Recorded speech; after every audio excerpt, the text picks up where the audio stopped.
నక్కపల్లి ఊరిలో సోమయ్య నాగమ్మ దంపతులు ఉన్నారు. వాళ్ళకి 7వ తరగతి చదివే కూతురు ఉన్నది. సోమయ్యకి ఉన్న కొంచెం పొలంలో వ్యవసాయం చేసుకుంటూ బ్రతుకుతున్నారు. కూతురి కోసం డబ్బులు పోగు చేద్దామనుకున్నప్పుడు అలా ఆ పొలం మీద వచ్చిన ఆదాయం పొలం కోసం తీసుకున్న అప్పు కట్టడానికి సరిపోయేది. ఏవయ్యా, మనం ఎంత కష్టపడినా వచ్చింది వచ్చినట్టే వెళ్ళిపోతున్నది. అవునే, ఇటు చూస్తే పిల్ల చదువు, అటు చూస్తే పొలం మీద తీసుకున్న అప్పు, అవి తీర్చడానికే సరిపోతుంది. అవునయ్యా, ఇప్పుడు పిల్ల చదువుకుంటుంది కాబట్టి సరిపోతుంది.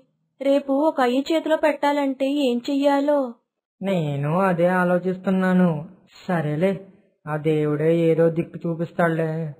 ఏమయ్యా, నా దగ్గర ఒక ఆలోచన ఉంది. ఏంటి నాగమ్మ అది? అది మన ఇంటి వెనకాల కొంచెం స్థలం ఉంది కదా, అందులో కొన్ని కూరగాయల విత్తనాలు వేస్తే ఎలా ఉంటుంది? ఆ కూరగాయలు అమ్ముకుంటే ఆ డబ్బులు ఇంట్లో సరిపోతాయి కదా, ఏమంటావ్? నేనేమంటాను, నువ్వు చెప్పినట్టే చేద్దాం. మరునాడు ఉదయం లేచి ఇంటి వెనకాతలకి వెళ్లి శుభ్రంగా ఊడ్చి విత్తనాలు వేయటానికి చిన్న చిన్న గొయ్యలు తీయటం మొదలు పెడతారు. అలా కొన్ని గొయ్యలు తవ్వగా ఒక గొయ్యి తవ్వుతుండగా గుణపం ఒక్కసారిగా చాలా లోపలికి దిగబడి గుణపానికి ఏదో తగిలిన శబ్దం వస్తుంది. ఏవయ్యో, ఏంటా శబ్దం? గుణపానికి ఏదో రాయి తగిలినట్టుందే. అది రాయి తగిలిన శబ్దం కాదయ్యా, ఏదో పెట్టెలా అనిపిస్తుంది. నీకోసమే. నీ ముత్తాతలు లంకె బిందులు దాచారు మరి. ఎందుకైనా మంచిది అక్కడ తవ్వు, చూద్దామయ్యా. నాగమ్మ చెప్పినట్లు తవ్వుతాడు. అక్కడ బంగారపు రంగులో ఉన్న ఒక బిందె కనిపిస్తుంది. దానిని బయటికి తీసి చూడగా ఆ బిందెకు మూత కప్పి ఉంటుంది. నాగమ్మ, నిజంగానే లంకె బిందె దొరికిందే. అది లంకె బిందె కాదయ్యా, బంగారు బిందెలా ఉంది. మూత కూడా పెట్టుంది. మన పంట పండిందే. ఉండు, మూత తీసి చూద్దాం ఏముందో ఇందులో. మూత తెరవగా అందులో నుండి ఒక ఆత్మ బయటికి వస్తుంది. ఆ ఆత్మని చూడగానే నాగమ్మ సోమయ్య ఇద్దరూ భయపడిపోతారు. ఆ ఆత్మ ఒక ముని రూపంలోకి మారుతుంది. అప్పటి వరకు భయంగా ఉన్న సోమయ్య నాగమ్మ ఆ మునిని ఆశ్చర్యంతో చూస్తారు. ఎవరు స్వామి మీరు? ఈ బిందులోకి ఎలా వెళ్లారు? శాపవశత్తు నేను ఇందులో ఉండిపోయా. నాకు శాప విమోచన చేసినందుకు మీకు ఏం కావాలో చెప్పండి. మాకేమీ వద్దు స్వామి, కష్టం చేసుకుని బతికేటోళ్ళం. దేని మీద ఆశ లేదు. మా వల్ల మీకు విముక్తి కలిగింది, అదే సంతోషం. ఈ బిందె చాలా మహిమగలది. ఇందులో మీరు కష్టపడి సంపాదించిన డబ్బులు ఈ బిందెలో వేస్తే మరునాడు ఉదయానికి రెట్టింపు అవుతుంది. ఒకవేళ మీరు అక్రమంగా సంపాదించిన డబ్బులు వేస్తే మరునాడు ఉదయంకి సగానికి సగం తగ్గిపోతుంది. ఆ బిందె గురించి చెప్పి అక్కడి నుండి వెళ్లిపోతాడు. సోమయ్య నాగమ్మ ఆ బిందెని తీసుకుని ఇంటికి వెళతారు.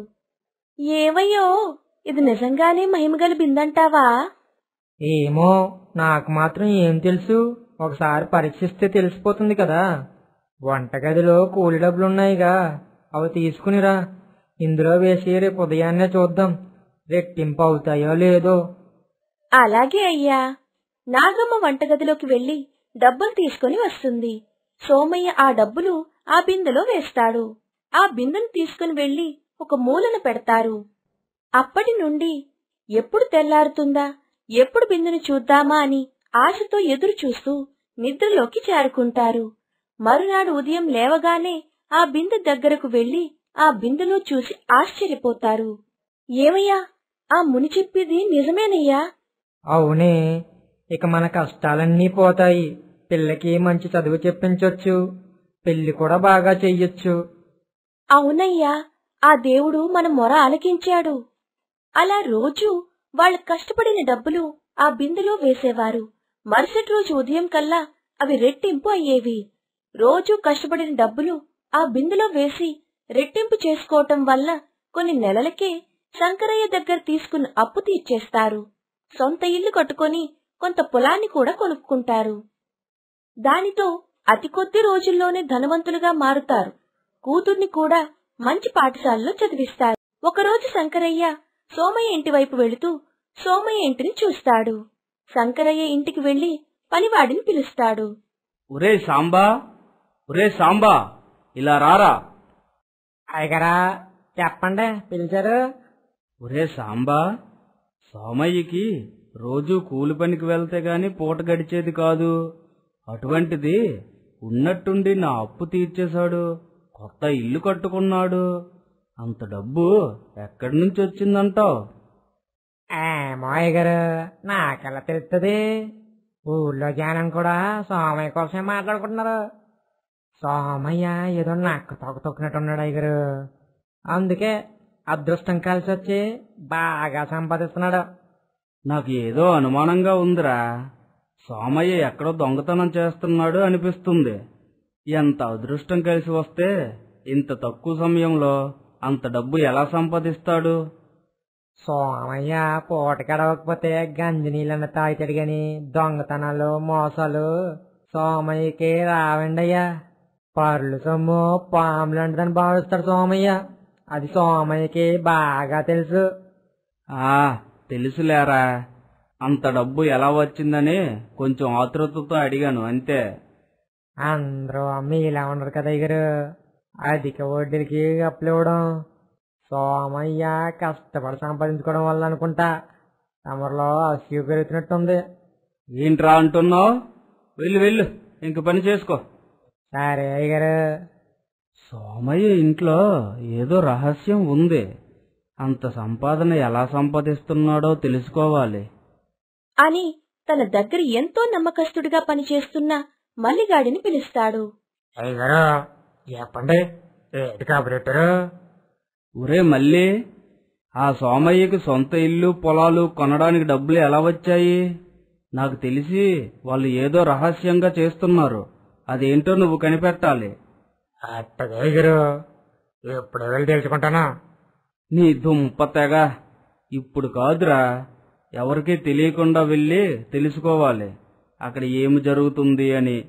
కొంచెం చీకటి పడ్డాక వెళ్ళు. సరే అయ్యగారు, మీరెలా చెప్తాలా? మల్లిగాడు కొంచెం చీకటి పడగానే సోమయ్య ఇంటి పక్కన కిటికీలో నుంచి చూస్తాడు. అప్పుడే అక్కడికి సోమయ్య నాగమ్మ వాళ్ళు సంపాదించిన డబ్బులు ఆ బిందెలో వేస్తారు. అది చూసిన మల్లిగాడు, అదేంటి డబ్బులు బిందులు వేశారు? బీరువాలు పెట్టకుండా? అయితే బిందులోనే ఏదో రహస్యం ఉంది, చూద్దాం. అలా ఎదురు చూస్తూ చూస్తూ ఆ కిటికీ పక్కనే పడుకుండిపోతాడు. ఉదయాన్నే సోమయ్య నాగమ్మ మాట్లాడుకోవడం విని పైకి లేచి కిటికీలో నుండి చూస్తాడు. నాగమ్మ వచ్చి ఆ బిందెలో నుండి అందులో వేసిన దానికన్నా రెండింతలు ఎక్కువ డబ్బులు బయటకు తీస్తుంది. ఆహా, అసలు రహస్యం ఇదా? ఇప్పుడు ఎవరు చెప్పలే. మళ్ళీ శంకరయ్య ఇంటికి పరుగు పరుగును వెళతాడు. అయ్యారు, అయ్యారు, ఎక్కడున్నారు? త్వరగానండి. ఏంటిరా అరుపులు? ఏమయ్యింది? నేను చెప్పేది వింటే మీరు కూడా పిచ్చి పిచ్చిగా అరుస్తారు. అవునా? ఏంటో ఆ విషయం? మీరు ఆ స్వామి ఇంటికి వెళ్ళి ఏంటో కనుక్కోమన్నారు కదా, నాకు తెలిసిందయ్యా రహస్యం. అవునా? వాడికి అంత డబ్బు ఎలా వచ్చింది? ఆ స్వామి ఇంట్లో ఒక బిందె ఉంది అయ్యారు. అందరూ డబ్బులు ఎత్తే తెల్లారేసరికి డబ్బులు రెట్టింపు అవుతున్నాయి. అవునా? స్వామయ్యకి ఆ బింది ఎలా వచ్చిందంటావు? ఏమో అయ్యగారు, నాకు తెలీదు. సరేలే, నువ్వు ఒక పని చెయ్యి. ఈరోజు రాత్రికి వాళ్ళ ఇంటికి వెళ్ళి ఆ బింది దొంగతనం చేసి తీసుకునిరా. ఏంటి దొంగతనమా? నేను చేయను అయ్యగారు. ఒకళ్ళు దొరికితే ఇక అంతేనా పని. నువ్వు ఆ బిందె తీసుకుని వస్తే నీకు ఎంత కావాలంటే అంత ఇస్తానురా. శంకరయ్య మల్లిగాడికి డబ్బులు ఆశ చూపించి ఆ బిందె దొంగతనం చేయిస్తాడు. ఆ బిందెలో అక్రమంగా సంపాదించిన మరియు అక్రమంగా అధిక వడ్డీకి ఇచ్చి సంపాదించిన డబ్బులను ఆ బిందెలో వేస్తాడు. ఆ డబ్బులు మరుసటి రోజుకి సగానికి సగం అవుతాయి.